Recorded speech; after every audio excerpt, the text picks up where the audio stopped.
Hello সবাইকে, আজকে ছিল আমার মামার মেয়ের অন্নপ্রাশন।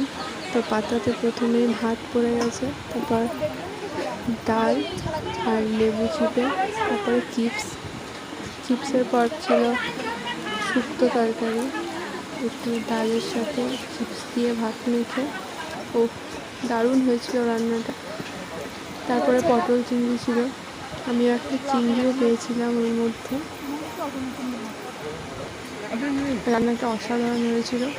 আর মাছ দিয়েছিল, আমি লেজার পিস ভালোবাসি, লেজার পিসই নিয়েছিলাম।